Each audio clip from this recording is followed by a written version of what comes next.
Kozhikode എങ്ങനെയൊക്കെയുണ്ട്? Okay ആണോ? How are you again? I'm asking you. Backside, how are you, Calicut? Okay, thank you. ഇപ്പോഴാണ് നിങ്ങളെല്ലാവരും ആകാംക്ഷയോടെ കാത്തിരുന്ന നമ്മുടെ വിശിഷ്ടാതിഥി ഇവിടെ എത്തിക്കഴിഞ്ഞ വിവരം എല്ലാവരെയും അഭിമാനത്തോടെ അറിയിക്കുകയാണ്. പ്രിയമുള്ള സുഹൃത്തുക്കളെ, നിങ്ങളുടെ രണ്ട് കൈകളും അടിച്ചുകൊണ്ട് നമ്മുടെ വിശിഷ്ടാതിഥിയെ ഈ സദസ്സിലേക്ക് സ്വാഗതം ചെയ്യുക. പ്രിയമുള്ള സുഹൃത്തുക്കളെ, കോഴിക്കോടുള്ള ജനങ്ങൾ എല്ലാവരും ദൈവത്തോർത്ത് എണീറ്റ് നിന്ന് കൈയെടുക്കുക. നമ്മുടെ വിശിഷ്ടാതിഥി ഇവിടെ എത്തിക്കഴിഞ്ഞു. അതിഥി ഇവിടെ എത്തി. കൈയടിക്കൊരു ശക്തി പോരല്ലോ, കുറച്ചുകൂടെ ആഞ്ഞടിക്ക്. എല്ലാവരും വിശിഷ്ടാതിഥി ഇവിടെ എത്തിയിട്ടുണ്ട്.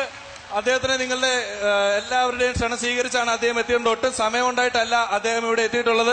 അയ്യോ, സാറിന് ഇരിക്കാൻ ആരെങ്കിലും ഒരു സീറ്റ്. ഞങ്ങള് തിരുവനന്തപുരത്തുള്ള ഏഷ്യാനെറ്റ് കോഴിക്കോട് വന്ന് ഈ പരിപാടി ചെയ്യുന്നത് തന്നെ നിങ്ങൾക്ക് കലയോടുള്ള സ്നേഹം കണക്കിലെടുത്താണ്. അതുകൊണ്ട് കുറച്ചുകൂടെ ശക്തമായ ഒരു കയ്യടി ഈ വിശിഷ്ടാതിഥിക്ക് കൊടുക്കണം. സാറിന് സീറ്റില്ലല്ലോ, ആരെയോ ഒന്ന് എണീപ്പിക്കുന്നത്. ലളിത ചേച്ചി, ബിഎംബിനു സാറ് വേണ്ട. എന്തായത്? ഞങ്ങളുടെ ഒരു വിശിഷ്ടാതിഥി ഒന്ന് ഇരുത്തിക്കോട്ടെ പ്ലീസ്.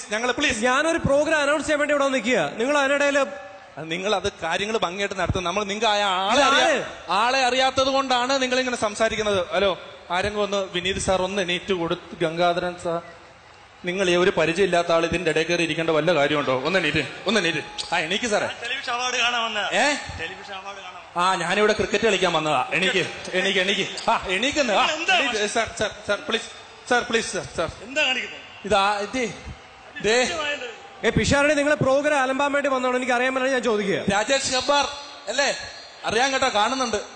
ഒരു തൊപ്പിയൊക്കെ ഇട്ടിരിക്കുക അല്ലെ, നിലാവ് കണ്ടെന്നും പറഞ്ഞ് ഇവര് പെരുന്നാൾ ആഘോഷിക്കും കേട്ടോ. അപ്പം സാർ, ഞാൻ ബാക്കി കാര്യങ്ങൾ നോക്കിക്കോളാം. നടക്കട്ടെ.